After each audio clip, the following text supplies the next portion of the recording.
So hello everyone, हजुर सन्चै हुनुहुन्छ होला। म पनि सन्चै छु अनि तपाईँहरूलाई स्वागत छ मेरो मिनी ब्लगमा। अनि म चाहिँ यतिखेर पास्ता उमाल्दैछु, बिहानको ब्रेकफास्ट होइन। अनि पास्ता बनाउनु आँटेको थियो होइन। अनि त्यहाँदेखिको चाहिँ मैले यहाँ भेजिसहरू रेडी पारेर राखिसकेको छु होइन।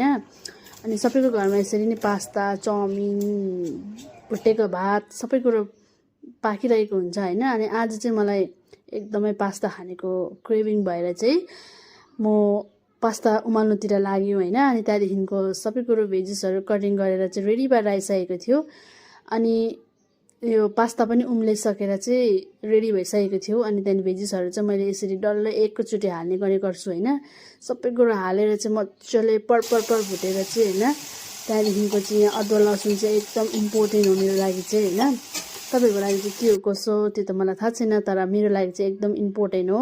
सो मैले चाहिँ यहाँ सबै कुरो हालिदिएँ होइन। चिली पाउडर इम्पोर्टेन्ट मेरो लागि हो।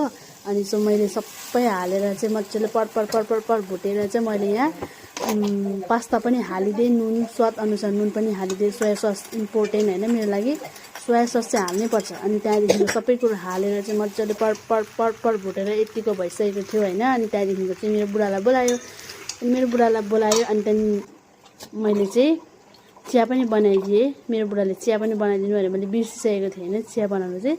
फेरि चिया पनि खाऊँ न अरे, अनि मैले चिया पनि बनाइदिएँ। अदुवा त इम्पोर्टेन्ट हो चियामा होइन। त्यहाँबाट मैले चिया बनाएर चाहिँ मेरो बुढालाई बोलाएर मेरो बुढालाई खुवाइदिएँ गुवाममै। त्यहाँदेखि यस्तो मिठो भएको थियो अरे। अनि मैले पनि चाहेको, मलाई पनि यस्तो मिठो भएको थियो होइन। अनि तपाईँहरूलाई कस्तो लाग्यो र मेरो मिनी ब्लग मन पऱ्यो भने लाइक कमेन्ट सेयर गर्नु चाहिँ नभुलिदिनुहोस् होला। बाई।